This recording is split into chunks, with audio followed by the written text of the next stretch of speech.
Muito boa noite a todos e todas. Eu sou o professor Sérgio Rochel, coordenador do Programa de Educação Executiva da Faculdade FIPECAF. É um prazer tê-los conosco, é uma honra para nós tê-los conosco essa noite para participar desse evento, desse webinar, denominado Relatórios Corporativos Tendências no Reporte de Sustentabilidade. De fato, a FIPECAF ela tem iniciado um trabalho muito forte nessa área de sustentabilidade e nós fizemos um convite hoje ao professor doutor Eduardo Flores, na nossa chamada, eu diria que o professor Eduardo foi até muito humilde no seu mini currículo. O professor Eduardo hoje é uma das maiores autoridades que temos no país na área de ciências contábeis, é professor do Departamento de Contabilidade Atuária da FEA-USP, professor também da FIPECAF em cursos do Programa de Educação Executiva. Ele é membro do Comitê de Pronunciamentos Contábeis, o órgão brasileiro que assessora a elaboração e a implantação de toda e qualquer regra contábil hoje dentro das normas internacionais de contabilidade, e é membro agora do Comitê Brasileiro de Pronunciamentos de Sustentabilidade e como representante da Fundação FIPECAF. Então, antes de passar a palavra ao professor, que já avisando nossa profunda honra de tê-lo conosco essa noite, eu quero avisar a todos, como nós temos hoje uma gama muito grande de participantes nesse nosso evento, eu peço a gentileza de que vocês possam, tendo perguntas, que possam fazê-las via chat, porque assim eu vou fazer uma compilação por aqui e ao final da apresentação do professor, eu encaminharei a ele as perguntas que forem feitas. Tá bem? Ok, então, professor Eduardo, prazer em recebê-lo, muito obrigado pela sua presença, e nós temos certeza que será um grande evento essa noite, e a palavra está consigo. Obrigado, Sérgio, pela gentileza do convite, muito obrigado pela gentil apresentação.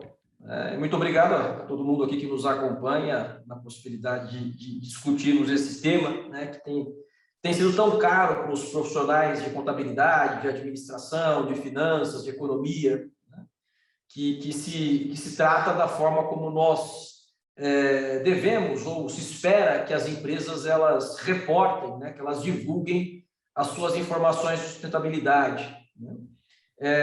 Naturalmente, antes da gente começar, a ideia básica da gente ter essa uma hora e meia de conversa, de interação, né? Eu vou fazer uma apresentação, vou projetar alguns slides daqui a pouco, né?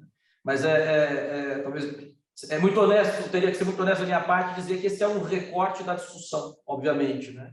Essa é uma discussão muito ampla, essa discussão muito alargada do ponto de vista conceitual, né? E que nós precisamos dar um enfoque nela. Então, o enfoque que eu trouxe para a nossa discussão hoje é o enfoque dos relatórios corporativos. Por que eu estou dizendo isso? Se você for discutir, por exemplo, sustentabilidade com um engenheiro ambiental, ele vai ter uma outra perspectiva. Se você for discutir, por exemplo, sustentabilidade com um sociólogo, ele vai ter uma outra perspectiva. Então, aqui a gente vai discutir sustentabilidade sob a perspectiva de um contador atuário, vamos dizer assim, né? Que é alguém que trabalha com relatórios financeiros dentro de uma instituição como a FIPECAF, que é notavelmente reconhecida pela sua experiência, né, pela sua expertise junto à área contábil. Então, a gente vai tentar trazer um pouco desse panorama, tá? Como qualquer transmissão ao vivo, eu estou sujeito às intermitências aí de latência de internet. Então, se em algum momento eu falar alguma coisa, der uma travadinha, por favor, alguém me dá um sinalzinho aqui que eu volto e repito o ponto, tá? E fiquem à vontade no final para fazer os seus comentários, só uma questão de organização mesmo. Quem já conviveu comigo em sala de aula sabe que eu gosto do famoso formato aberto, né? Está com dúvida ou comentário, levanta e faz. Aqui é só por uma questão de organização. O professor Sérgio colocou, né? Coloca as dúvidas no chat e no final a gente as endereça na medida do possível naquilo que for compatível com o tema, tá? Só vou colocar aqui o compartilhamento da minha apresentação.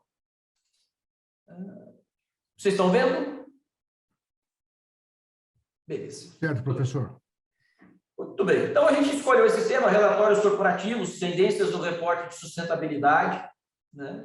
A primeira coisa que a gente vai ter que fazer numa organização bastante cartesiana, vamos dizer assim, é um recorte da relevância do tema. Por que esse tema é relevante? Porque nos últimos anos ele se tornou ainda mais expressivo, tá? Com uma finalidade de 2 propósitos nessa primeira parte, né? Deixa eu passar aqui para a nossa agenda que fica mais fácil, né?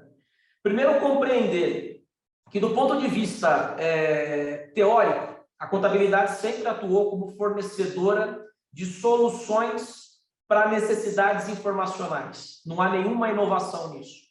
A contabilidade ela sempre foi, ao longo dos últimos 2, 3 séculos, né, bem se dizendo, uma área do conhecimento humano cuja finalidade consiste na produção de relatórios para a tomada de decisão. Mas eu não sou contador, eu sou administrador, mas de alguma forma você usa o relatório produzido pela contabilidade para tomar sua decisão. Eu sou economista, idem, né? Então, quando a gente cai na discussão sobre relatórios de sustentabilidade, muitas pessoas batem o olho e falam, mas o que isso tem a ver com contabilidade? Por que a contabilidade está se imiscuindo, né? Está se intrometendo numa celeuma, num campo que a priori não parece ser o seu campo de atuação orgânico e genuíno? Então, a gente precisa entender bem esse formato, tá? Então, esse é o primeiro propósito para entender a relação da contabilidade como área produtora de informações financeiras e não financeiras. É esse o desafio que a gente está centrando agora. Há um segundo elemento de ordem importante para que nós compreendamos também, que é a mudança que os modelos de negócios vêm passando ao longo dos últimos 50, 60 anos, em que, se você olhasse para as principais empresas de capital aberto há 50, 60 anos atrás, certamente você ia encontrar modelos de negócios absolutamente distintos dos modelos das maiores empresas de capital aberto hoje. Pensando no ambiente, por exemplo, saxônico, né? A gente vai explorar um pouco melhor. E há um terceiro elemento que aqui é relevante de mencionar, que há uma lacuna de oportunidades, há uma avenida de oportunidades para as empresas que têm se posicionado como genuínas emissoras das suas práticas de sustentabilidade. Empresas que vão dizer assim, olha, eu tenho essas práticas, eu sei que tem outras que eu não sou perfeito, eu crio externalidades negativas, é parte de qualquer atividade econômica criar externalidades negativas, mas venho trabalhando para mitigar as minhas externalidades. Esse discurso muito franco, muito sincero, muito transparente, do ponto de vista econômico, ele tem atraído um conjunto de investidores, de alocadores de capital, e esses investidores e alocadores de capital têm, muitas vezes, cobrado menos juros dessas empresas, reduzido o custo de capital próprio, porque eles colocam o dinheiro no negócio, que eles acreditam que vai ter uma longevidade, né, muito mais ampla, muito mais contínua, muito mais perene, do que simplesmente um negócio que é da mão para a boca, né, que vai se deteriorando dia após dia. Então, essa é a primeira parte que a gente vai dar uma olhada. Segunda parte que a gente vai dar uma olhadinha aqui, exigências de divulgação, também exemplos não exaustivos. A gente vai dar uma olhada, por exemplo, no que a Securities Exchange Commission, né, a SEC, a CVM norte-americana tem pedido. O que a CVM no Brasil tem pedido. O que o Banco Central tem pedido. Então, a gente vai dar uma olhada nesses aspectos de exigência de divulgação para tentar cumprir um papel de quebrar um pouco o estigma de que a divulgação de sustentabilidade ela é meramente voluntária. A gente está entrando numa fase em que a divulgação de sustentabilidade ela cede espaço para o aspecto voluntário e tem cada vez mais, progressivamente, se tornado obrigatório. Então, aquela figura do relatório de sustentabilidade como uma peça que a empresa divulgava por mera ação de vontade própria, ela vem perdendo espaço. Quer seja porque você tem investidores interessados nesses números, nesses dados, nessas informações, que indiretamente requerem esses relatórios, quer seja porque você tem reguladores, autarquias que regulam setores, indústrias, segmentos específicos que exigem tais divulgações, né? Então, isso que a gente vai cumprir. E aqui no modelo de divulgação voluntária, pensando em formatos que hoje não são obrigatoriamente exigidos das empresas, mas que vêm se mostrando como tendências ao longo dos últimos anos, a gente vai dar uma olhadinha no GRI, fazer alguns comentários sobre o GRI, o Global Reporting Initiative, né? A gente vai dar uma olhadinha no formato do IRC, que hoje faz parte do ISSB. Eu vou falar cada uma dessas siglas daqui a pouquinho, a gente vai abrindo, porque há uma sopa de letrinhas aí, né? E falar um pouquinho do SASB, né? E tudo isso vai começar a mostrar como é que as empresas têm ferramentas hoje, ou como é que têm sido as mais usuais para fins de divulgação, seja do relato integrado, que é algo que a gente já convive aqui no Brasil há algum tempo, né? Seja das divulgações do Global Report Initiative, que desde 1997 vem publicando relatórios, ou, mais recentemente, do International Sustainability Standards Board, o ISSB, que é o irmão do IASB, né? Quem já trabalhou com contabilidade internacional, trabalha com contabilidade internacional, sabe que os CPCs, os pronunciamentos contábeis que nós temos aqui no Brasil, emitidos pelo Comitê de Pronunciamentos Contábeis, na verdade, eles são traduções das normas das IFRS emitidas pelo IASB lá em Londres. Então, foi criado recentemente no Brasil o Comitê Brasileiro de Pronunciamento e Sustentabilidade para fazer esse mesmo trabalho de traduzir as normas que o ISSB emitiu lá em Londres. Então, a gente vai compreender bem essa dinâmica, né? E vamos entrar um pouquinho aí nas últimas normas ou documentos, ou o que nós chamamos de exposure drafts, né? Minutas de exposição que foram elaboradas e emitidas pelo ISSB. Tá? Para quem é de contabilidade, alguns pontos fundamentais. Isso aqui provavelmente vai ser a pavimentação da discussão, como foi no começo do IFRS. A gente lembra que, lá em 2007, quando o Brasil tomou a decisão de adotar as normas internacionais de relatórios financeiros, houve uma necessidade muito grande de nós, contadores, voltarmos para os bancos escolares para poder fazer o nosso trabalho de instrução. Falar assim, não, agora eu estou apto para chegar e fechar um balanço novamente. Nós passamos para uma fase muito parecida agora. A gente está criando um conjunto de relatórios, vamos entender porque a contabilidade está próxima disso, mas vários dos conceitos que nós vamos tomar contato, talvez alguns hoje pela primeira vez, que virão nos próximos meses, e digamos nos próximos 1, 2 anos, são conceitos que não nos são familiares.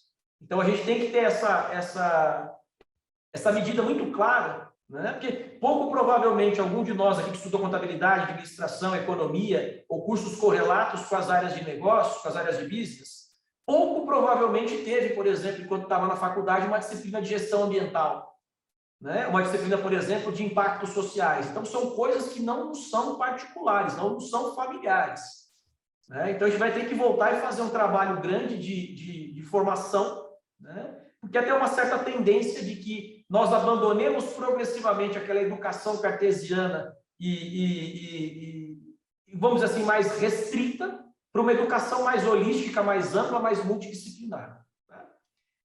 Então, vou começar aqui com um primeiro gráfico aqui. Né?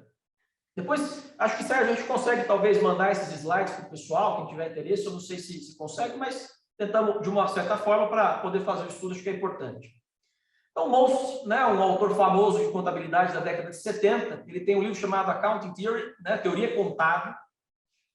E lá no capítulo 5 e 6 do livro dele aparece essa figura. Né? O que é essa figura? Essa figura é uma figura que mostra como é que o conhecimento contábil, desde o século XVIII até o século XX, veio progredindo. Ele está pegando 200 anos, né, 1775 a 1975, e ele está dizendo, olha, lá no século XVIII, né, um dos maiores desenvolvimentos contábeis que se deu foi o bookkeeping, foi a contabilização mesmo, partida dobrada. Né? Tal como o Pacioli havia previsto, o Luca Pacioli havia previsto a contabilização, com uma ênfase no balanço. Né? Então, o método da partida dobrada, ele imperou ali entre o século XVIII e começo do século XIX, como sendo uma grande iniciativa contábil. À medida que você tem o desenvolvimento dos mercados de capitais, né, à medida que você vai migrando para uma contabilidade ou para um mundo em que as empresas agora não vendem mais produtos ou só produtos e serviços, mas vendem também pedaços do seu próprio capital, né? Lembra que a ação de uma empresa é a menor parcela divisível do seu capital. Então, à medida que você tem a formação dos mercados de capitais, né, à medida que você tem a primeira e a segunda revolução industrial, que vão formar as grandes corporações em larga escala, você começa a ter também uma ênfase aqui em 1850 na figura da DRE, do Income Statement.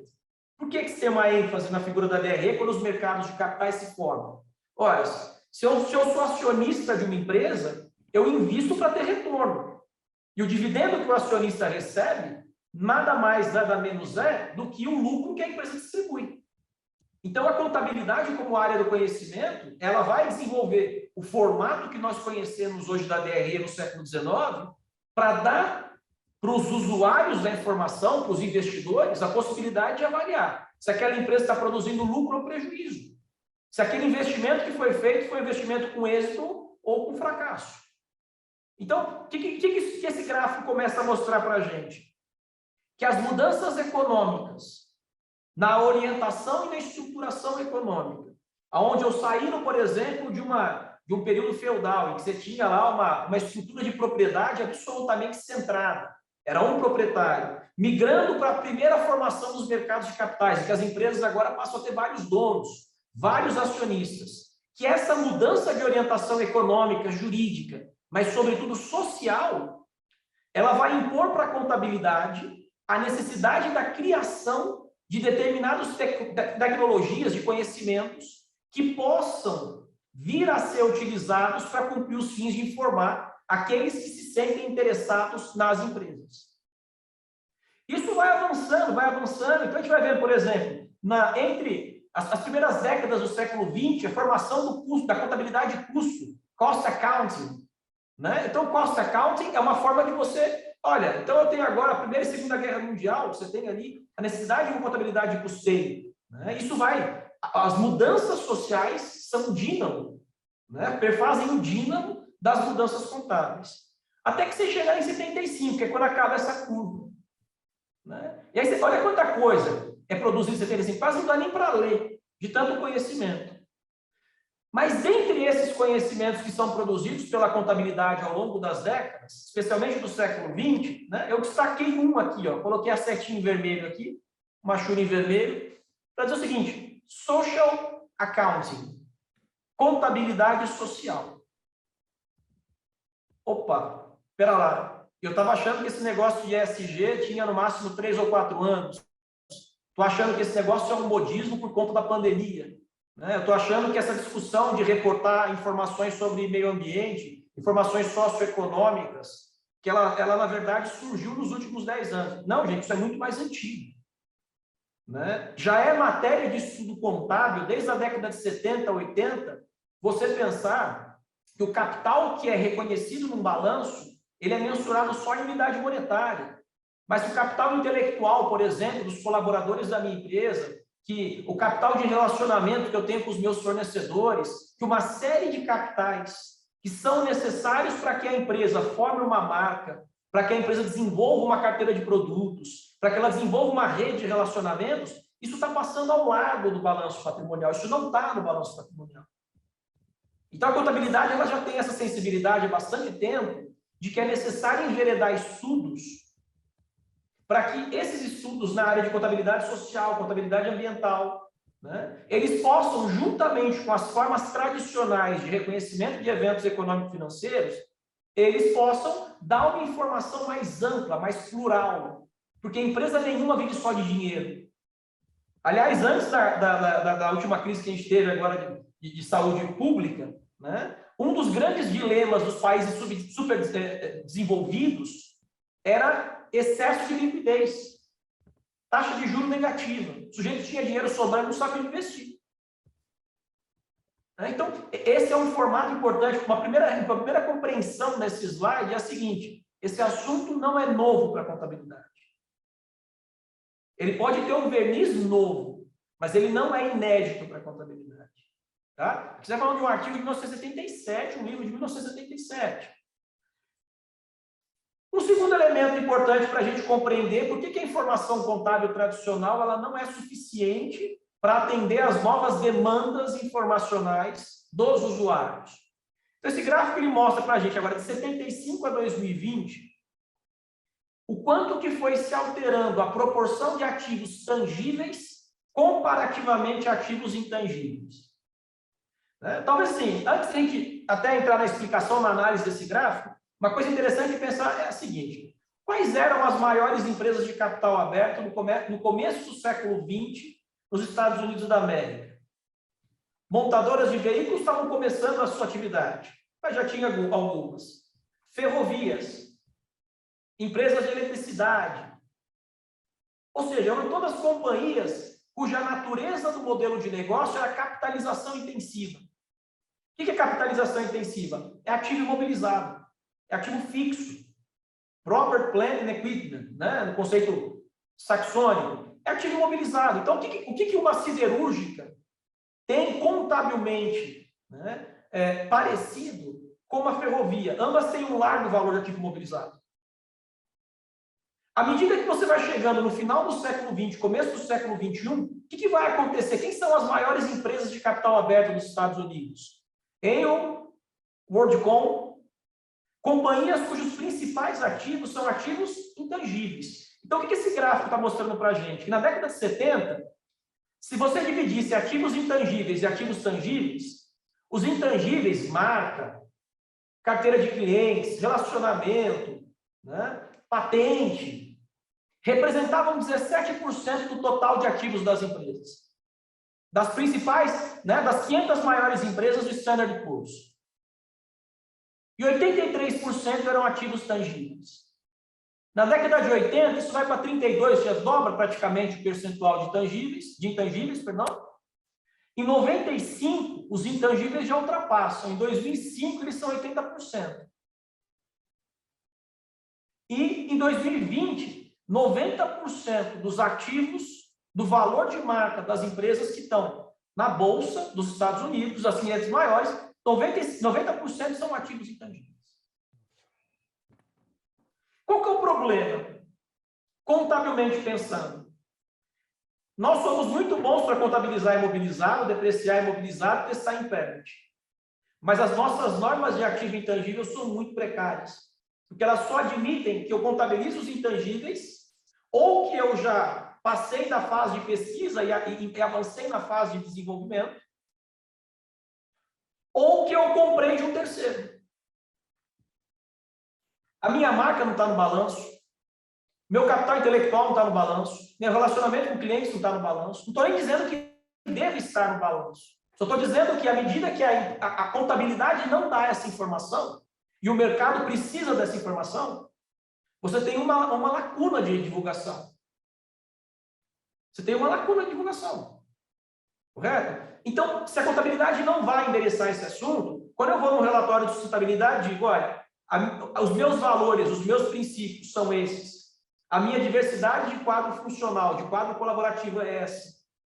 As minhas orientações de médio e longo prazo são essas. Tudo isso é, de uma certa maneira, o que vai alimentar a percepção do mercado sobre como essa empresa gera valor, como ela constrói valor ao longo do tempo, independentemente se esses elementos geradores de valor não estão registrados no balanço patrimonial. Correto? Então, é uma ideia de como é que essa discussão ela vem evoluindo, como é que ela vem abarcando a contabilidade sem ser algo absolutamente inédito. Aqui uma outra representação para a gente dar uma olhadinha.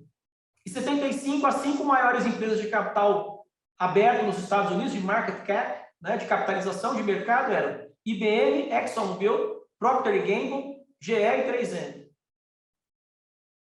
Você vê que em 85 vai mudando aqui, a IBM e a Exxon permanece. Em 95, a GE e a Exxon também permanece. Em 2005, GE e Exxon. Até você chegar em 18. Apple, Alphabet, que é a controladora do Google, Microsoft, Amazon, Facebook.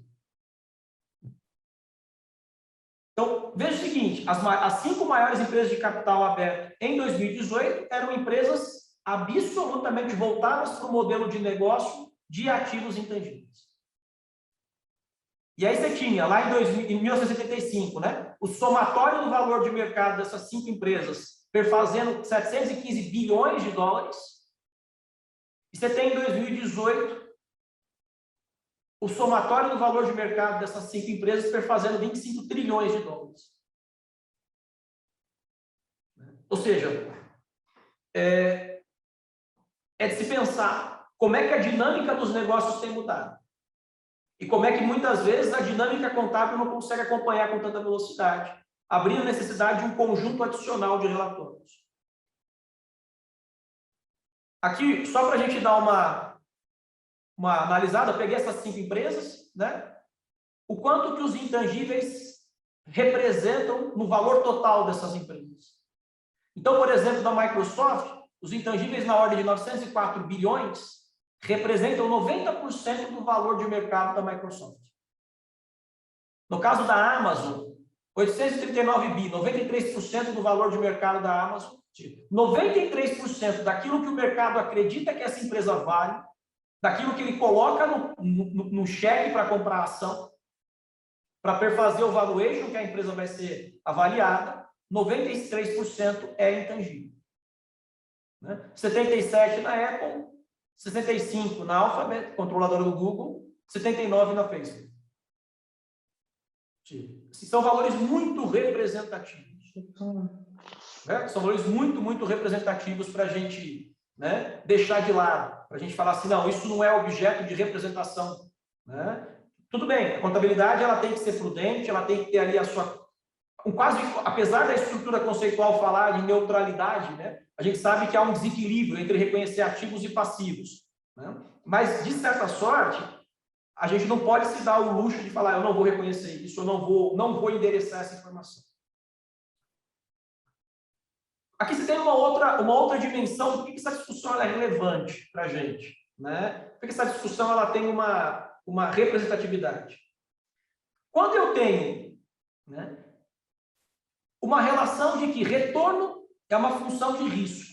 Esse é um princípio básico de finanças. Você vai esperar o teu retorno maior à medida que o teu risco for maior. Na verdade, acho que é até um princípio básico da fisiologia. Você está lá na era do homem primitivo, você vai sair para caça, você sabe que caçar um animal maior tem um risco maior, mas tem mais carne também. Então, o período pelo qual você vai se alimentar dele é muito maior. Então, você tem uma relação entre retorno e risco que ela é até quase que fisiológica, ela transcende o aspecto econômico e entra na questão até de instinto, vamos dizer assim. Qual que é o ponto central? Quando eu olho para uma empresa, eu vou falar assim, essa empresa é sustentável?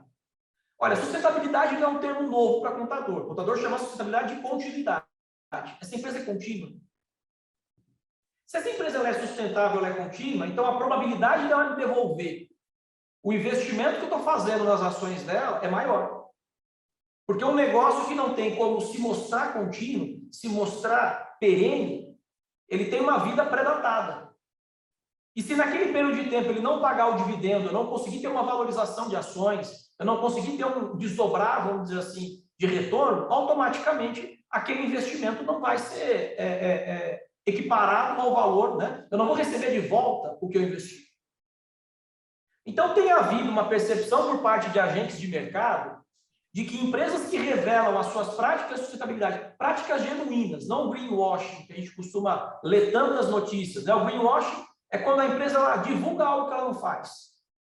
Tem sido, inclusive, objeto de questionamento por parte de reguladores de mercado, objeto de sanção, penalidade, ações de uma variada ordem. Mas quando a empresa ela vai lá e divulga, olha, os meus desafios são esses. Para me tornar uma empresa mais sustentável, para me tornar uma empresa mais uniforme, são esses desafios.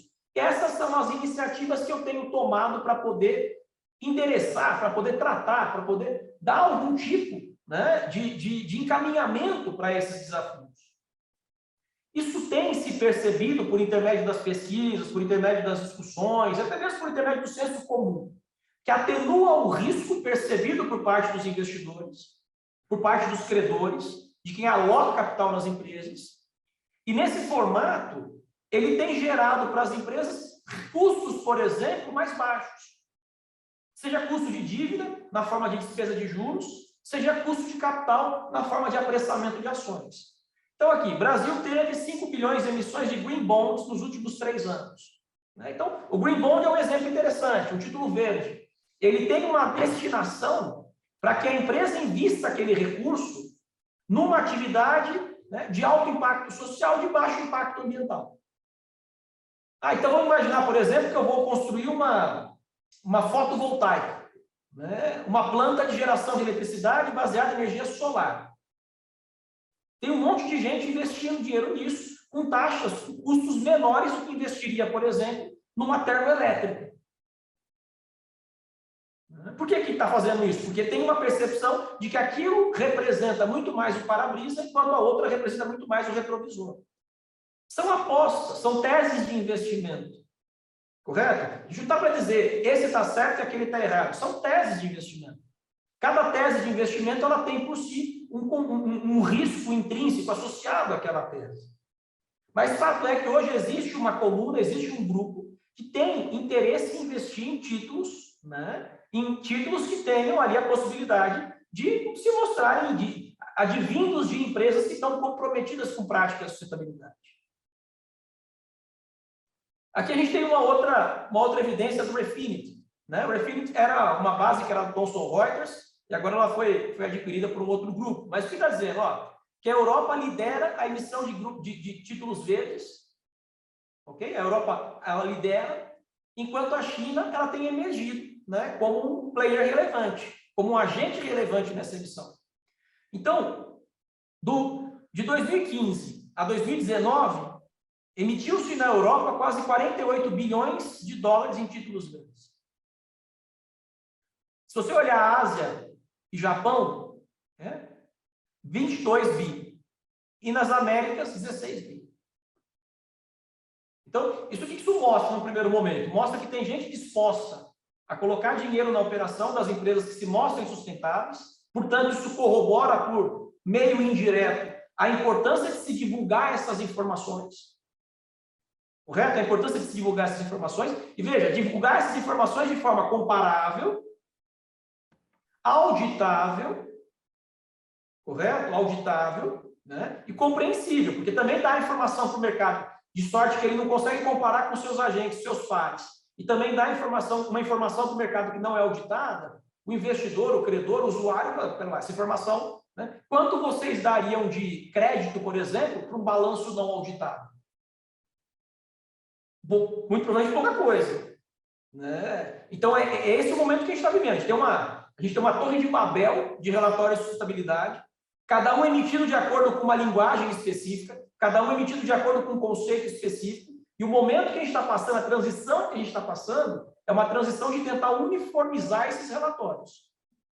Por isso que eu acho que é muito parecido, para quem trabalhou com contabilidade nas décadas de 90 e 2000, com um processo pelo qual passou a própria contabilidade financeira. Cada país tinha o seu gap. Quando o IFRS foi adotado, ainda que você tenha divergências locais, diferenças locais, né, não dá para dizer que você tem o mesmo grau de dispersão que você tinha antes do IFRS. Basicamente, você tem dois grandes padrões contábeis no mundo hoje, US GAAP e IFRS. US GAAP nos Estados Unidos e IFRS para o resto do globo. Tem país que não adota IFRS integralmente? Tem. A China, por exemplo, é o caso.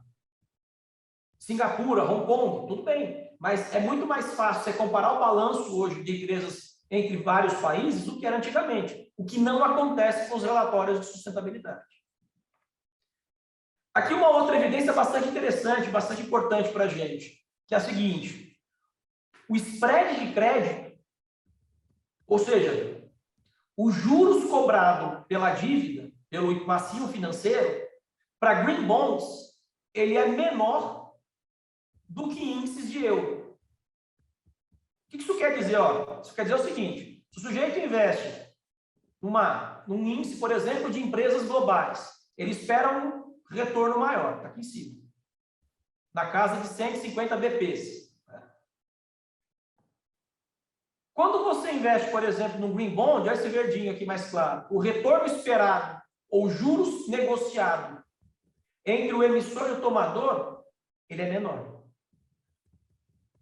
De novo, o que isso está me dizendo? Isso está me dizendo que as empresas que têm essa prática, né, que reportam práticas efetivas de sustentabilidade, atenuam o risco do credor, atenuam o risco do investidor, de sorte que esses indivíduos aceitam retornos menores. Correto? Aceitam retornos menores. Tá? Então, essa é um primeiro recorte para dar para todo mundo uma ideia geral de que, primeiro, essa discussão ela não é nova do ponto de vista contábil. Segundo, a contabilidade tem pecado há muitos anos em não dar uma informação completa sobre os intangíveis. Terceiro, o mercado está interessado nessa informação. E quarto, o mercado está tão interessado nessa informação que ele, inclusive, abre mão de ganhar mais porque ele entende que ele prefere ganhar menos, mas por mais tempo. Então, são elementos aqui fundamentais do nosso começo de conversa, né? Do nosso primeiro papo, vamos dizer assim. Tá? E aqui, um exemplo objetivo de uma empresa brasileira que emitiu um título, né, verde aqui, a Rumo, né? Ela emitiu o primeiro título, né, ela é uma empresa de ferrovia, né, opera ferrovias. O primeiro título verde da história da América Latina foi dela. Né? Então, ela emitiu 500 milhões, né, um título de 500 milhões de dólares, tá? Em 8 de julho de 2020, a 5,25% ao ano. Só que, veja aí, veja o que começa a aparecer, pessoal. Para que ela pudesse emitir esse título e os credores pudessem comprar esse título, ela teve que obter uma certificação. E essa certificação, né, tem um principal requisito, que ela não pode emitir mais do que 21 gramas de CO2 por tonelada e quilômetro transportado. Opa! Vamos fazer uma ponte disso com as questões tradicionais do mundo de finanças. Quando você vai, por exemplo, tomar um dinheiro emprestado, tomar um recurso emprestado, é muito usual que o credor ele te exija o cumprimento de determinadas condições. Aquilo que nós usualmente chamamos de covenants, cláusulas restritivas. Então, ele fala assim, ó, você não pode se endividar mais do que 3 vezes o seu PL. Você não pode, por exemplo, mudar o controle da empresa. Então, o credor vai colocar várias cláusulas para que você, tomador do dinheiro, devedor do dinheiro, capte aquele recurso, né? Mas ao captar aquele recurso, se mantenha dentro de uma condição mais ou menos parecida daquela que você estava quando tomou o dinheiro emprestado. A finalidade de uma covenant é não permitir que a empresa tenha, né, faça qualquer maluquice e não consiga pagar para o credor o dinheiro que ela deve para ele. Então, quando você emite uma dívida, você perde graus de liberdade da administração. Você não tem mais ampla possibilidade de administração. Claro que pensando nas dívidas que tem covenants. Quando você emite um título verde, um green bond, no caso, ele vai ser um passivo financeiro. Você vai colocar ele no balanço como passivo financeiro igual. Só que a diferença é que ele tem covenants, cláusulas restritivas de natureza ambiental.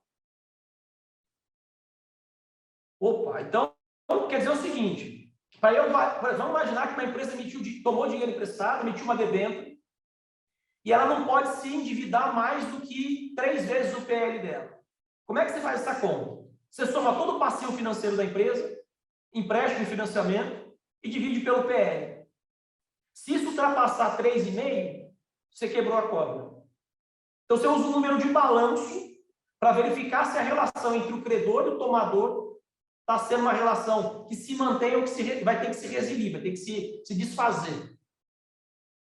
Aqui é a mesma história. Só que qual que é a diferença? O quanto a empresa emite de CO2 não está no balanço contabilizado. Você vai precisar de um conjunto informacional para que o credor possa chegar e falar assim, será que a Rumo cumpriu aquilo que ela dizia que ia cumprir? Onde é que está essa informação? No relatório de sustentabilidade.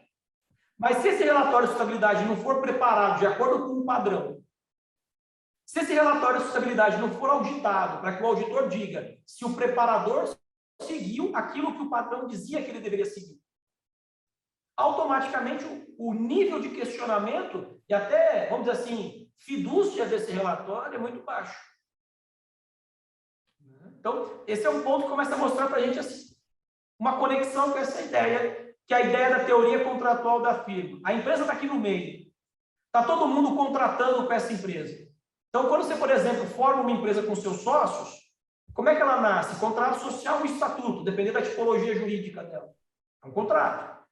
Como é que você traz colaboradores para dentro da empresa? Contrato de trabalho. Como é que você se relaciona com os clientes? Contrato de venda. Com os credores? Contrato para captação de recursos. Então, todos esses elementos são regulados por contratos. E esses contratos precisam de medidas. Essas unidades de medida. Como eu dei o exemplo das covenants agora, para saber se esses contratos se mantêm ou se eles devem ser desfeitos. O que está acontecendo? Tem havido uma ampla gama de exigências para manutenção ou não desses contratos que não são suscetíveis e se extrair dos tradicionais relatórios corporativos. O CO2, por exemplo, não vai estar no relatório de administração, o CO2 não vai estar, por exemplo, na contabilidade, ele tem que estar no relatório de sustentabilidade. Né? Então, é uma espécie de uma mudança, a gente está fazendo uma transição, está mudando para uma transição, em que essa transição tem exigido das organizações a divulgação de informações que até então eram informações tidas como voluntárias, e hoje passam a ser, direta ou indiretamente, informações exigidas, né? Não mais voluntárias, mas obrigatórias, mandatórias. Okay? Vamos começar aqui a pensar algumas exigências que têm sido feitas. Eu coloquei aqui o link, quem quiser depois receber o material, clica, que vai aparecer lá.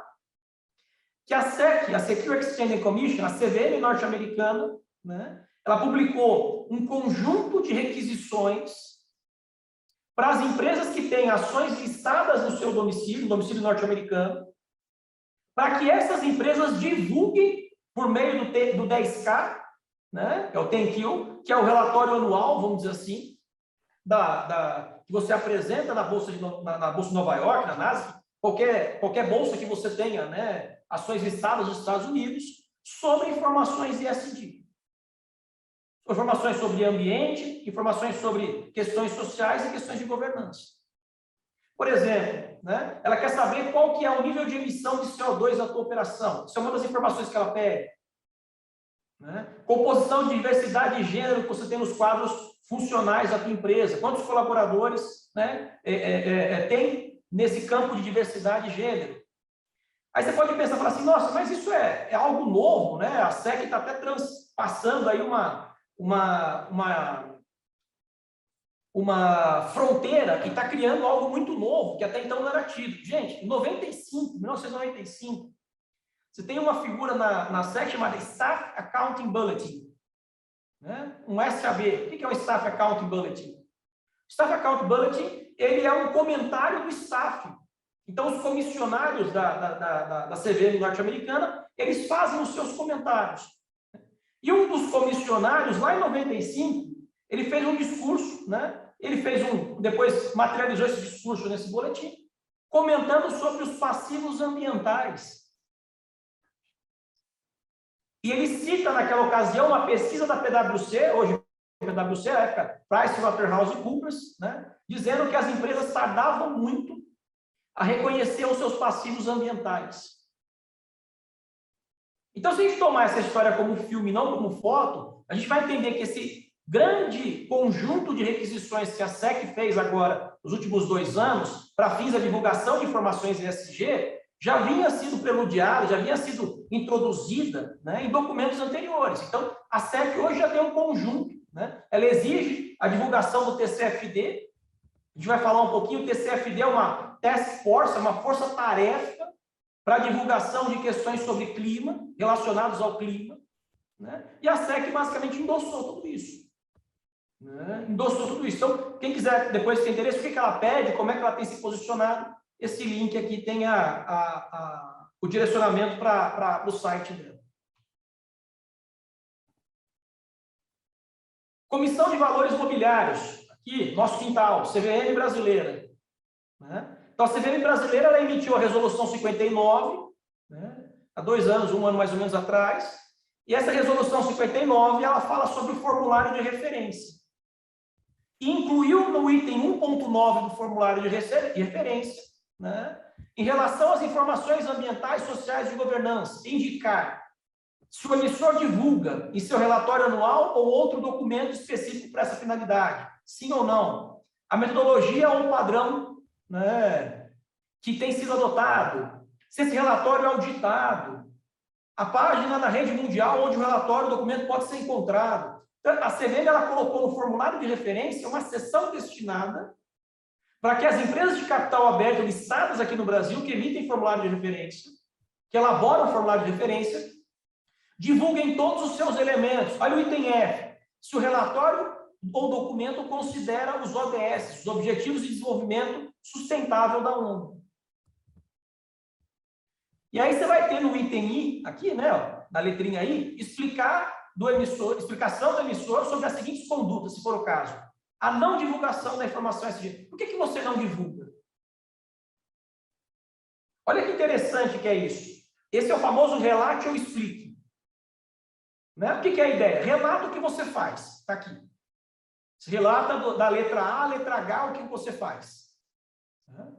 Só que se você não faz nada com relação a esse tipo de divulgação, a letra I é destinada para você explicar por que você não faz. Isso aqui, ambiente brasileiro. Correto? Ambiente brasileiro. Né? Inclusive, veja, se uma empresa presta uma informação aqui e que depois o investidor vai lá e ele investe em ações, porque a empresa falou que ela considera os ODS da ONU, né, para fins do desenvolvimento das suas atividades. Eu vou lá e compro a ação dessa empresa por essa razão ou também por essa razão. E lá no futuro eu descubro que essa informação é inverossímil, é inverídica. Isso dá margem, né, para que o investidor ele possa entrar com um processo na própria CVM contra a empresa. É uma informação que foi prestada que não representa, né, fidedignamente aquilo que a empresa faz, de fato. Vamos para um outro exemplo aqui de regulador. Banco Central do Brasil.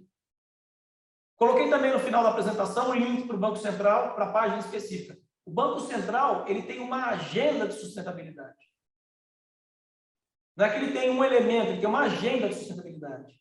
Né? E dentro dessa agenda de sustentabilidade, ele tem emitido várias instruções normativas, várias resoluções, para que as instituições financeiras que estão debaixo ali da sua supervisão direta possam cumprir com divulgações socioambientais, porque olha o que o Banco Central conclui aqui. Variáveis ambientais é a missão do Banco Central.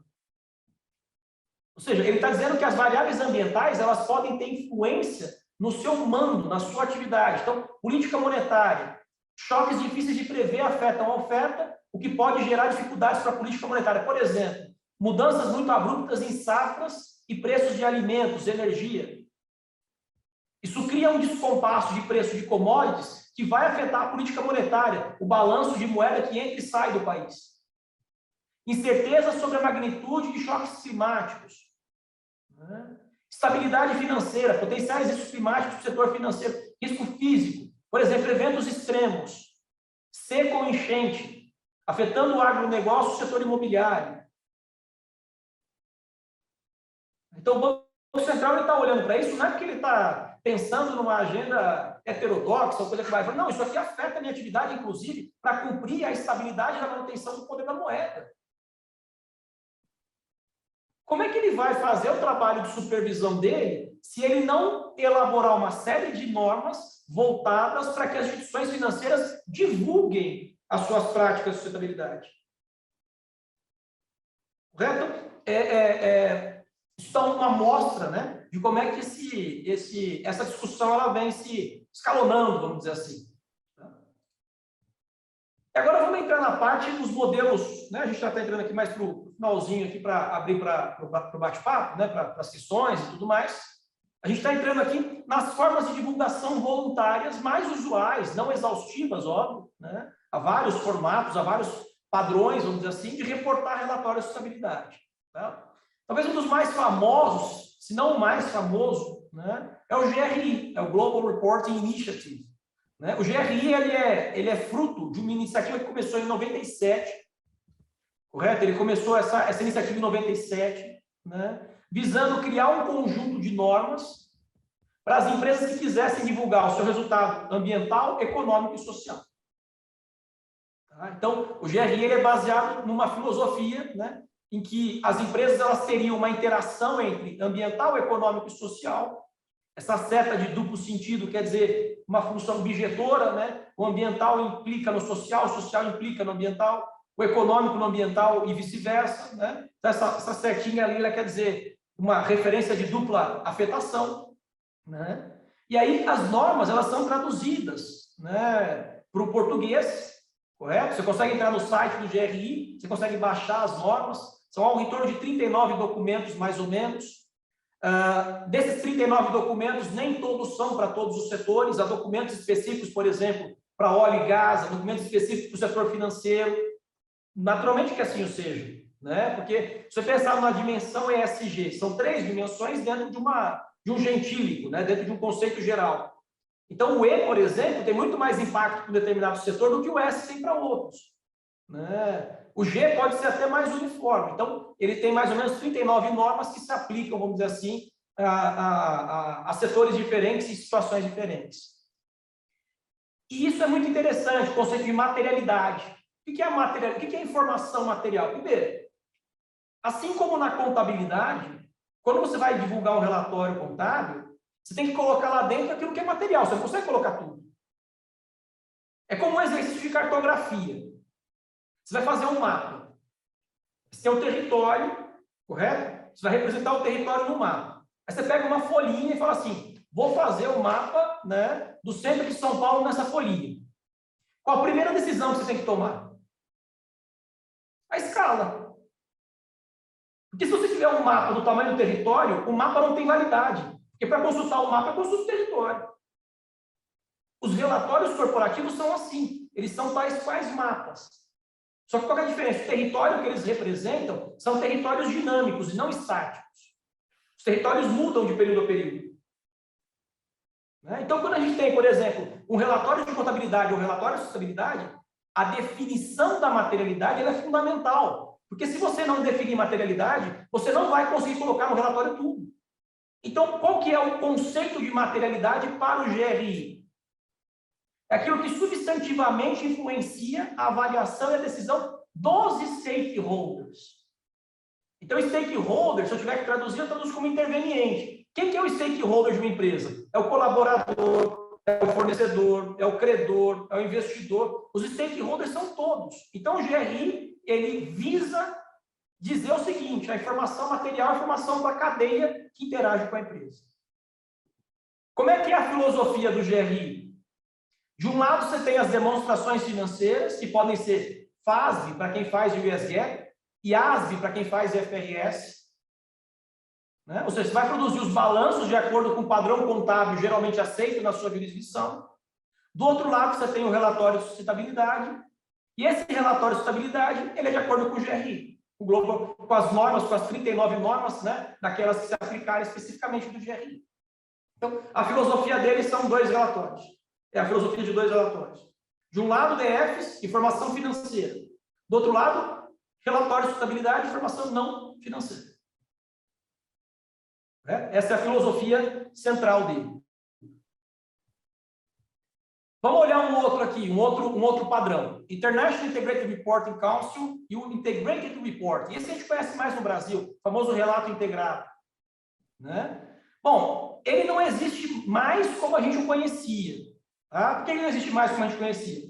O IRC, International Integrated Reporting Council, esse IRC, né? Ele foi criado lá em 2010 e a finalidade dele não era bem se dizer produzir normas de relatório de sustentabilidade, mas era produzir uma filosofia que integrasse os relatórios de sustentabilidade com os relatórios financeiros.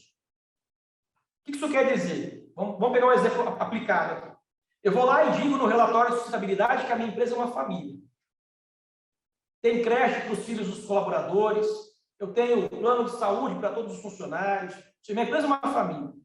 Só que eu pego o seu balanço e descubro que no seu balanço você tem 3 vezes mais provisão trabalhista do que a média do setor.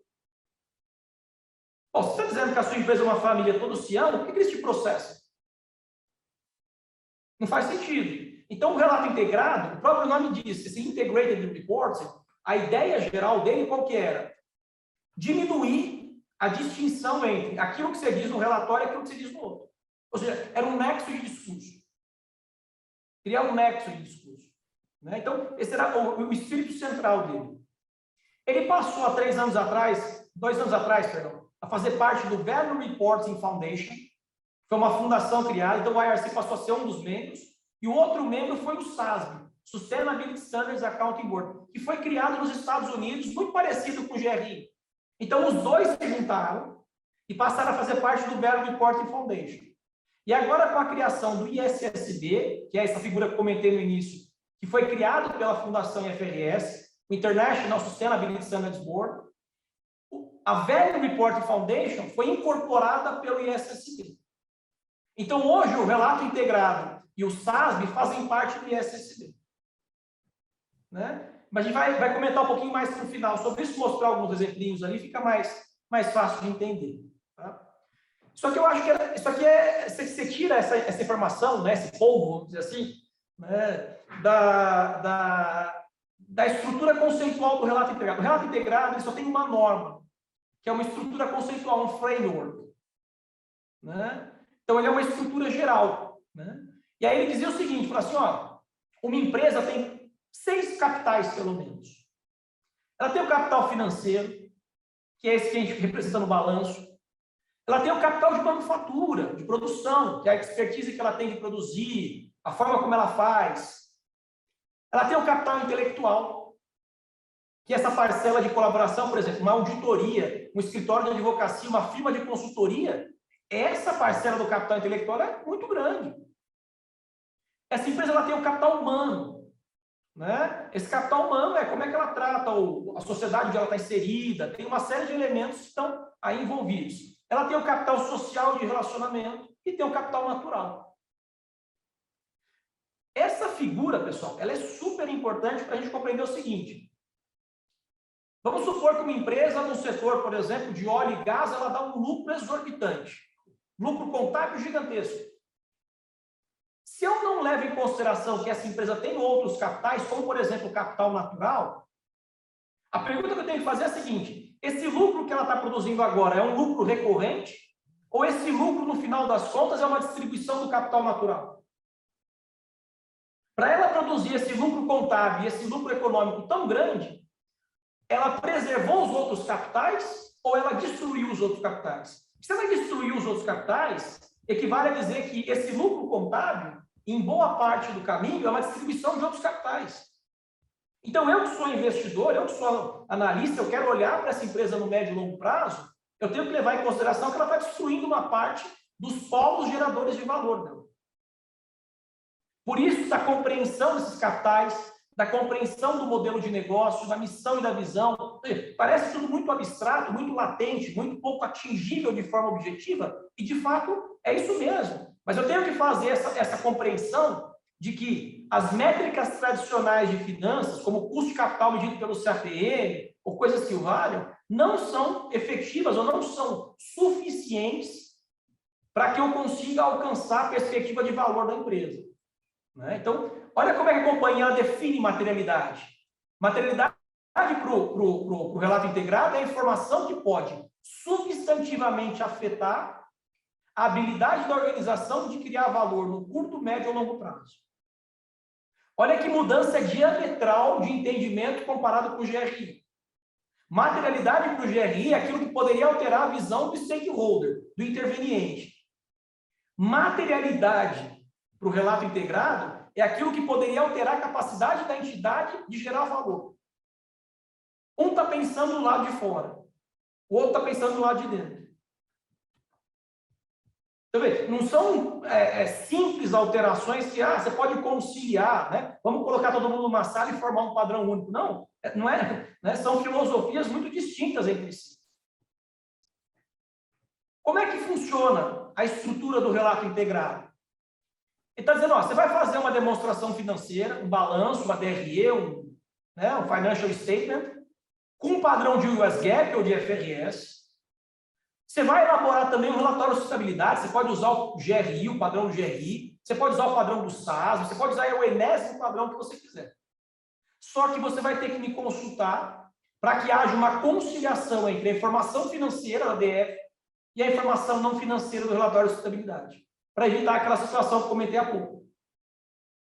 Então, ele não é um formato de relatório em si. Ele é um conjunto de princípios e delimitações para fazer com que essa seta aqui, né, de dois sentidos, faça que, por meio dele, haja uma conciliação do discurso entre ambos os relatórios.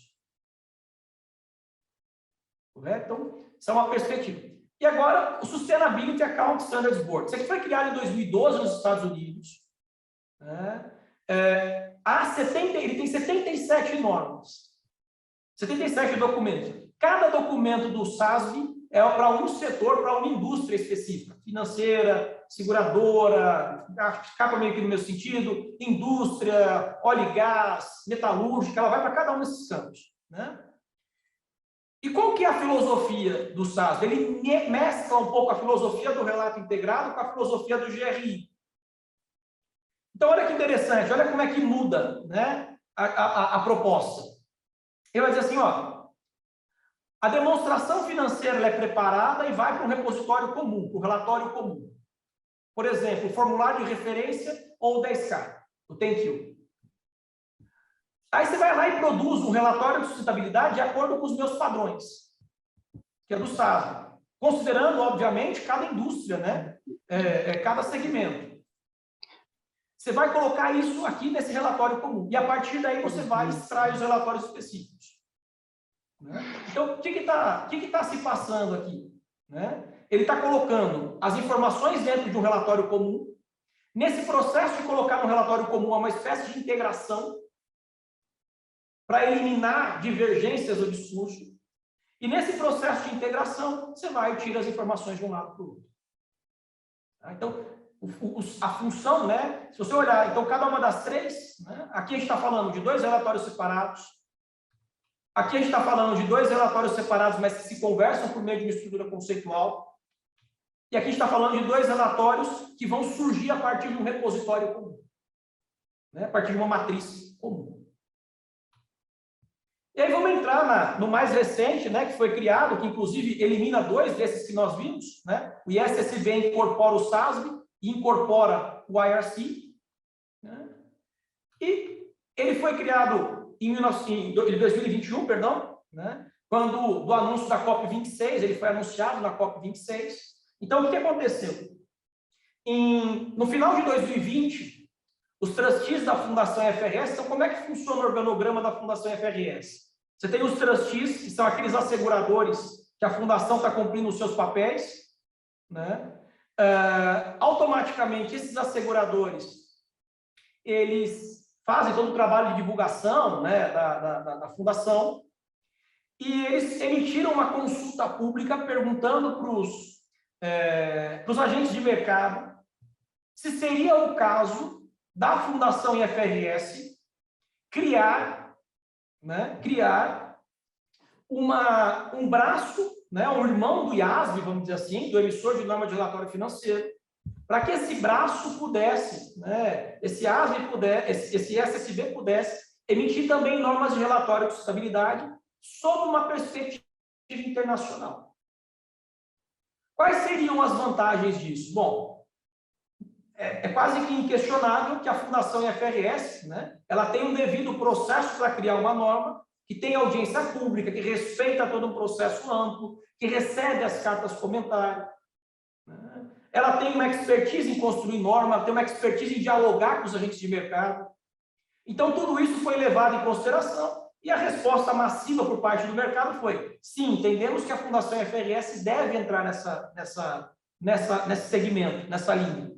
E aí foi criado em 2021, né, o ISSB. Eu tive o privilégio de assistir de perto toda essa criação, porque eu estou como membro do Conselho Consultivo, né, do Advisory Council da Fundação FRS em Londres. Então, pude ver as reuniões, né, todo o trabalho que foi levado em consideração. E hoje acabou de se compor todo o board da Fundação, né, do ISSB. O conjunto de diretores que vão fazer parte desse novo órgão foi terminado, inclusive terminou hoje. Né? Então, foi uma formação muito séria. Tá? Então, como é que está funcionando isso? A Fundação IFRS está aqui, em cima você tem os trustees e o Conselho Consultivo. Né? A gente já tem o IASB, que emite as IFRS que nós conhecemos, tradicionais, né? Que aqui no Brasil nós traduzimos como CPCs, ok? CPCs. E o ISSB, ele passou agora a emitir IFRS com esse S na frente, que é de sustainability, né? Que é de sustentabilidade. Então, ele está emitindo. Então, essa é a estrutura, né? E é daqui que vão emanar os documentos que, no Brasil, vão ser traduzidos para o português pelos CBPS, colocados aqui em audiência pública pelo Comitê Brasileiro de Pronunciamento de Sustentabilidade. Tá? Ele integrou o Value Reporting Foundation, já tinha comentado isso, né? Portanto, ele integrou o SASB e o IES, né? O relato integrado. E o que ele tem feito? Ele não tem criado norma nova. Ele tem visto aquilo que existe no mercado de melhor e incorporado dentro dos seus documentos. Por exemplo, as duas primeiras minutas de norma que o ISSB emitiu, que acabou agora em julho, o prazo para comentário, são normas que vinham do TCFD. O TCFD eu comentei um pouquinho, mas vale a pena entrar um pouco mais a fundo. Ele foi uma coalizão que foi criada, uma força-tarefa que foi criada, para que se criassem protótipos de normas sobre divulgação de efeitos climáticos. Né? Sobre divulgação de efeitos climáticos. Então, dentro dessa perspectiva, o ISSB olhou para essas normas e falou assim, poxa, as suas normas para divulgar efeitos climáticos, mudanças de efeitos climáticos, são muito boas. Então, eu não vou me debruçar para criar normas novas, sendo que as suas são interessantes. E disso ele emitiu 2 documentos. Né? O ED S1, requisições gerais para divulgação de informações relacionadas à sustentabilidade, e o ED2, né? Divulgações relacionadas a clima. Esses 2 documentos foram gerados por essa força de trabalho, pelo TCFD. Né? Aqui no Brasil, nós discutimos intensamente os conteúdos desses documentos, né? Emitimos já 2 cartas comentários, mandamos para o ISSB em Londres. Na verdade, ele fica em Frankfurt, né? Apesar da Fundação FRS ficar em Londres. Né? Só que, muito provavelmente, o que esse ISSB vai fazer? Ele vai pegar as normas do SASB, aqueles 77 documentos que eu comentei, e vai colocar em audiência pública também nos próximos meses, que mostra que daqui a pouco vai vir muita coisa, né? Muito trabalho para esse tipo de situação. Né? Alguns pontos de atenção, especialmente para quem trabalha com elaboração de relatório, né? Que a gente notou tanto no documento 1 quanto no documento 2. O primeiro ponto de atenção, período de divulgação. Quando é que eu tenho que publicar esse relatório de sustentabilidade? Junto com o balanço ou em prazos diferentes do balanço? Tem uma corrente que diz o seguinte, não publica junto com o balanço, porque tem empresa que não está preparada, e se publicar junto com o balanço, pode atrasar o balanço. Tem uma outra corrente que fala, tudo bem, mas você também não vai publicar o relatório 6 meses depois do balanço, porque ele tem informação que eu, investidor, usuário, gostaria de tê-la, e que se essa informação for publicada muito longe do balanço, você vai ter ali uma intempestividade da informação. Então, é uma discussão grande sobre isso. Né? Local de divulgação. Onde é que a informação sobre clima deveria ser divulgada? Dentro ou fora das demonstrações financeiras? Tem uma corrente que fala, não, tem que integrar com a demonstração financeira. Tem outra corrente que fala, não, ainda não está preparado. Né? Nesse conjunto de integração. Quais entidades divulgar? Quando você está preparando um balanço consolidado, quem que você consolida no seu balanço? Todas aquelas empresas que você controla. Quando você está preparando um relatório de sustentabilidade, quem que você deve divulgar? Só as que você controla? As que você investe também? Tem uma discussão sobre isso. Né? Bastante acentuada, inclusive. Tá? Então, basicamente, esses eram os pontos. Eu acho que a gente para por aqui. Né? Tem hoje uma taxonomia para ser comentada. Né? Ou seja, o ISSB tem um terceiro documento que está para comentário até 30 de setembro. Como é que participa? Eu coloquei aqui no material site do ISSB. Entra lá, pega o documento, lê, pode responder direto no próprio site, ou pode mandar uma carta comentário diferente, né? Fazer uma carta comentário e mandar a parte. Né? Aqui no Brasil, eu comentei da criação do CBPS, e provavelmente o ISSB vai pegar as normas do SASB, né? Esses 77 documentos que eu havia falado, e vai emitir como documentos de minutas suas também. Né? Então, temos aí um finalzinho aqui, como o Sérgio havia prometido, para a gente poder fazer algumas questões e bate-papo.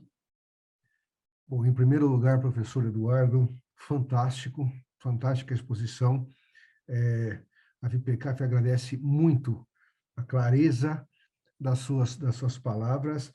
Eu, assim, gostaria de apenas, da minha parte, apenas pontuar daquilo que você falou, uma palavra que foi emblemática no começo, a questão da importância da contabilidade hoje para tomada de decisão. Isso é fundamental. Hoje a contabilidade é algo que ela faz parte das decisões estratégicas institucionais, isso é muito importante.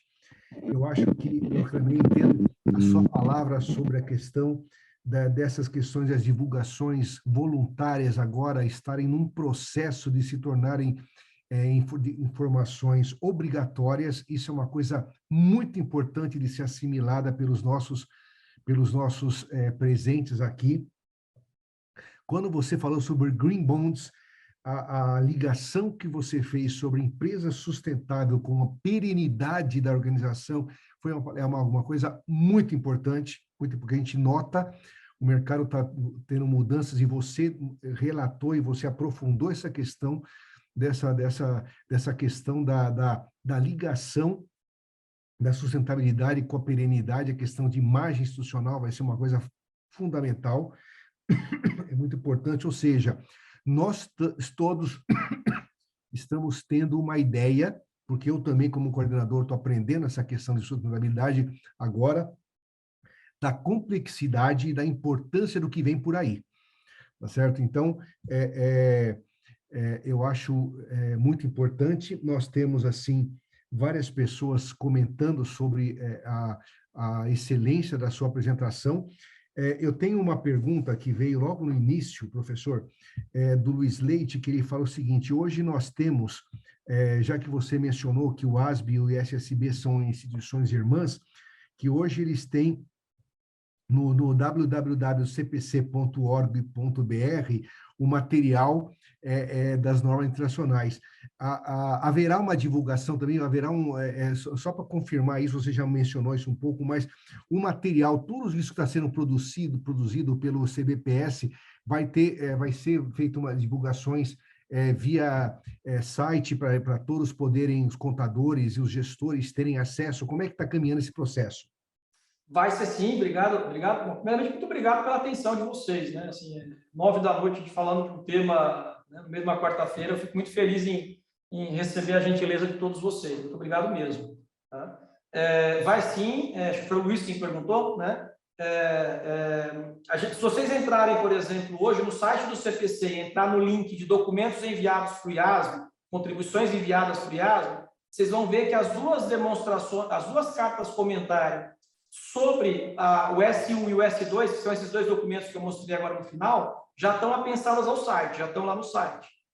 O que não aconteceu ainda, até pelo tempo que as coisas têm se dado, muito célebre, é uma reformulação do site para você ter uma aba só daquilo que é ISSB e uma aba daquilo que é CBPS e uma aba daquilo que é CPC. Tá? Mas isso tudo vai ficar no site, sim. Né? Hoje as cartas comentários já estão por lá. Né? Assim que tiver algum documento para colocar, inclusive em audiência pública, né? Esse documento de audiência pública vai ser transmitido via o site do CPC, né? Que provavelmente vai ser o site da Fundação CPC agora, com dois filhos, vamos dizer assim, com dois irmãos de baixo. Né? Perfeito. Então, vai ter sim, tá? Professor, uma observação que também veio de Agner, que a pessoa fez um comentário sobre que o Itaú, o Santander, já estão disponibilizando linhas de crédito baseadas nos pré-requisitos de sustentabilidade. Eu sei que você tem um conhecimento bom sobre isso. É uma tendência que deve ser cada vez maior essa, não é mesmo? O próprio BNDES também. Né? O próprio BNDES também. Não só a questão de sustentabilidade, a questão muito da questão ambiental, porque ela automaticamente rememora, né? Mas também projetos de impacto social. Né? Projetos de impacto social. O que são projetos de impacto? Projetos, por exemplo, que mudam, né, a estrutura de organização social de uma comunidade. Né? Então, lá fora, vou dar um exemplo lá fora de algumas coisas que eu tenho visto, né? De algumas experiências que eu tenho tido a oportunidade de conhecer. Grandes empresas, por exemplo, no setor de energia elétrica, elas rodam vilarejos, por exemplo, na China, na Índia, e ao perceberem, por exemplo, que um vilarejo usa carvão ou usa algum tipo de matriz energética, mas não tão limpa, essa empresa ela vai lá e implementa, né, uma matriz energética mais limpa, por exemplo, solar ou eólica, e mensura quanto que reduziu de emissão de CO2 por essa comunidade. E transforma isso no crédito carbono e vai vender na Europa. Então, o que eu estou querendo chamar a atenção? Né? As possibilidades de negócio dentro desse segmento, elas são muito amplas. Né? Elas são muito, muito plurais. Então, tanto bancos como intermediários financeiros têm feito esse papel de estimular ideias nesse sentido, quanto até empresas da economia real também. Né? Então, é interessante. O BNDES também tem tido uma cartilha muito alinhada com essa, pelo menos assim, foi a experiência que eu tenho visto. Tá? Perfeito, professor. Eu tenho uma palavra aqui do Luiz Daniel Sili, que ele fala assim, qual a melhor forma de se atualizar com os assuntos relacionados à ESG? Relatórios de sustentabilidade hoje em dia, fiz um mestrado no passado sobre sustentabilidade, mas na época, deixa eu puxar para baixo, na época o que estava em foco era o GRI. Hoje em dia está muito diferente, dinâmico. Então, nessa questão de ESG, o que você pode dar de dica para poder avançar e acompanhar os relatórios de sustentabilidade ESG? Olha, eu corroboro integralmente o que o Luiz Daniel falou. Viu? Assim, primeiro, é uma dinâmica, uma velocidade de atualização das coisas, de mudança de comportamentos, assim, de questões que às vezes fica até difícil você acompanhar. Por exemplo, eu fiz um pós-doutorado em 2017 a 2019 sobre relato integrado. Né? Publiquei meu paper em 2019, terminei o pós-doutorado, e desde 2017, assim, eu tenho dividido o meu tempo de estudar as questões de contabilidade com as questões de sustentabilidade e um volume muito, muito grande. Né? Eu tenho acompanhado, assim, o que eu acho que vale a pena acompanhar? Acho que vale a pena acompanhar, por exemplo, os grandes organismos que estão emitindo essas normas. O GRI, por exemplo, o ISSB, agora recém-criado, eu acho que isso é uma primeira relação de se colocar no seu mapa. Segundo, que a questão do estudo é fundamental nisso, né? Assim, seja um estudo, por exemplo, de procurar um curso que vai apresentar alguma coisa agora, ou seja você, por exemplo, pegando a lista dos top 10 do Amazon que está saindo sobre o tema, né? Baixando aquilo e lendo mesmo. Né? Olhando, por exemplo, as grandes empresas, as empresas do Brasil que são duplamente listadas, que listagem no Brasil e fora. Por exemplo, pega um Itaú, pega essas grandes companhias que têm essas práticas mais de vanguarda e fala o que ele mudou do ponto de vista de sustentabilidade desse ano para o ano passado. Também é um bom termômetro para dizer se ele fez alguma coisa porque o mercado está requerendo, de alguma forma ele está chegando valor.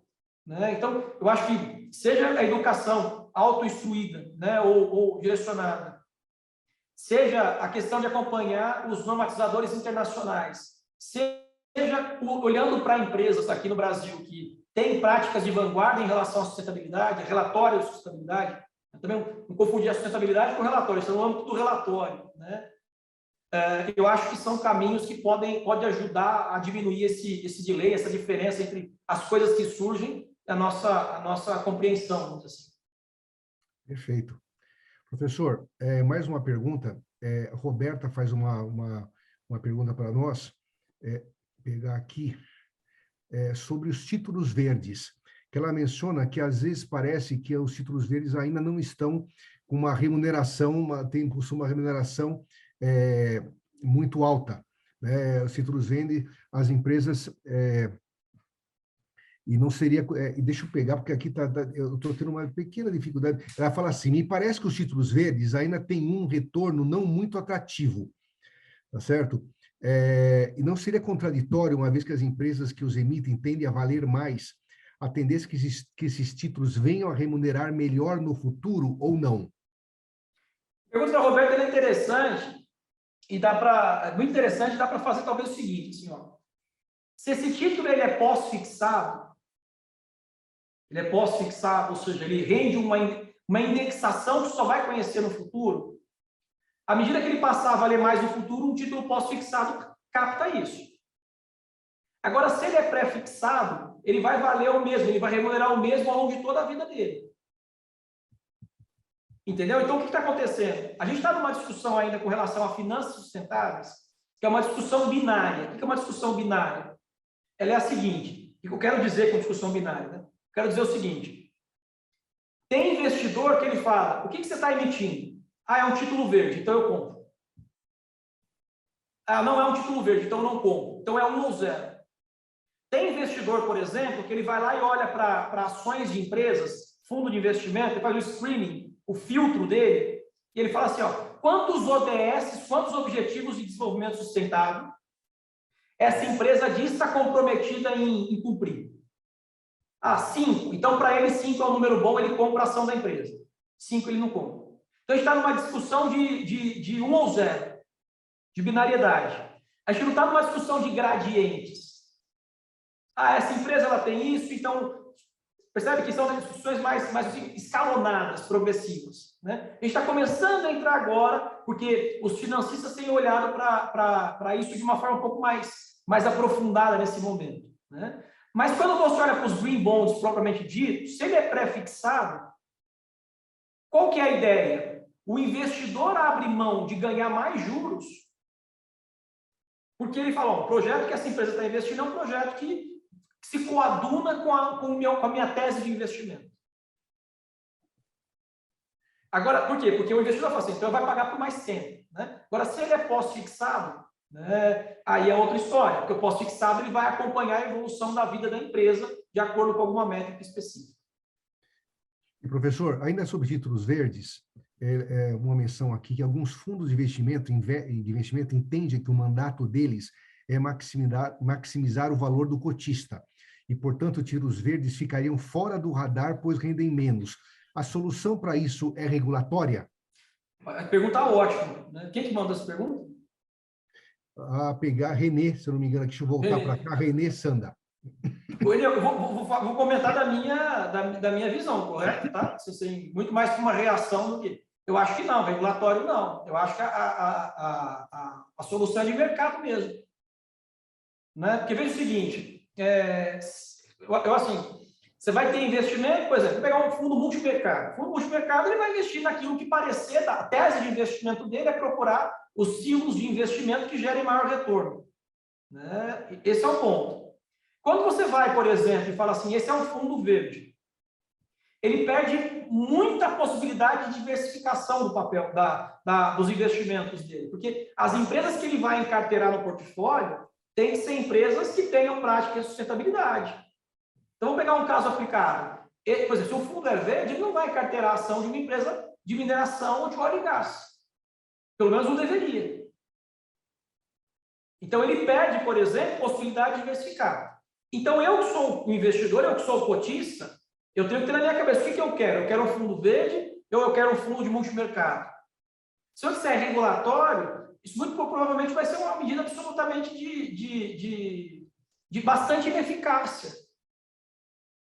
Né? Bastante ineficácia. Então, eu acho que a solução é muito mais de seleção por parte do cotista, né, do que necessariamente pesar a mão do regulador sobre os fundos.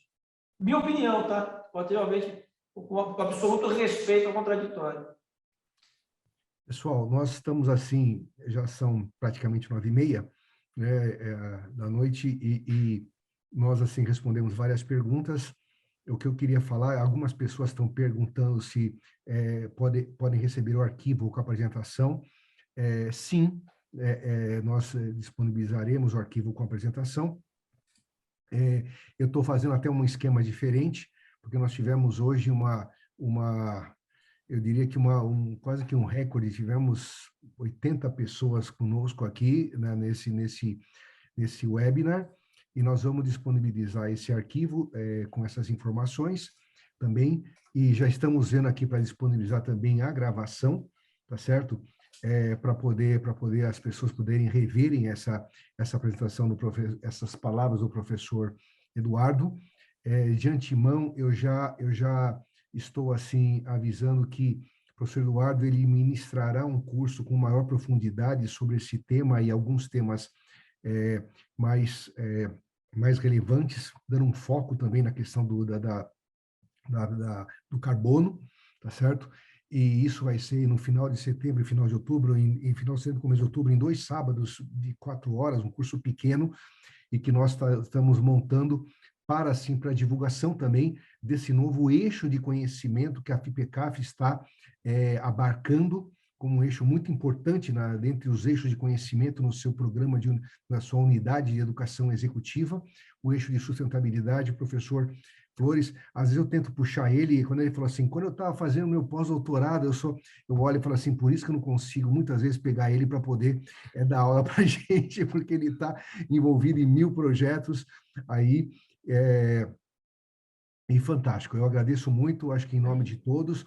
Eu vou agora, a Gabriele, que está aqui, né, que é a nossa representante de marketing, ela vai me mandar a relação das pessoas que estiveram aqui presentes, para que nós possamos mandar o material da reunião para vocês. Nós vamos trabalhar isso para ficar algo mais fácil para vocês.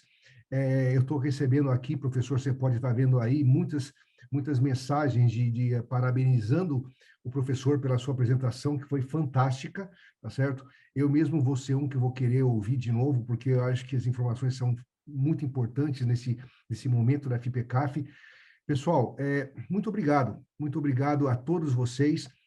Várias pessoas, algumas poucas pessoas eu conheço aqui que estiveram presentes, outras muitas não, mas também eu coloquei o meu e-mail para vocês, algum comentário depois que vocês queiram passar para o professor Eduardo, eu estou à disposição, alguma coisa a mais, algumas ideias que vocês venham a ter, nós estamos à disposição pela FIPECAF. A FIPECAF tem um compromisso de ser um ponto de vanguarda nas questões voltadas às ciências contábeis, ciências atuariais e finanças, faz parte da nossa missão, é a nossa missão maior, e nós sempre estaremos trazendo assuntos relevantes como esses. Então, professor Eduardo, muito obrigado, assim, muito obrigado de forma profissional e pessoal a essa disponibilidade sua, que foi fantástica aqui para essa noite, tá certo? A todos os participantes que ficaram até agora, muito obrigado também, tá certo? E, Rafael, você colocou mais uma palavra agora, eu estou confirmando, nós disponibilizaremos para vocês.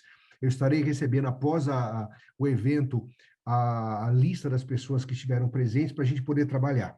Tá bom? Vocês contem com a FIPECAF sempre. Muito obrigado a todos. Então, um forte abraço, bom descanso, tá certo? Gabriele, você fecha, então, o nosso Zoom, tá certo? Até uma próxima. Até logo. Tchau, tchau. Boa noite. Muito obrigado. Até a próxima.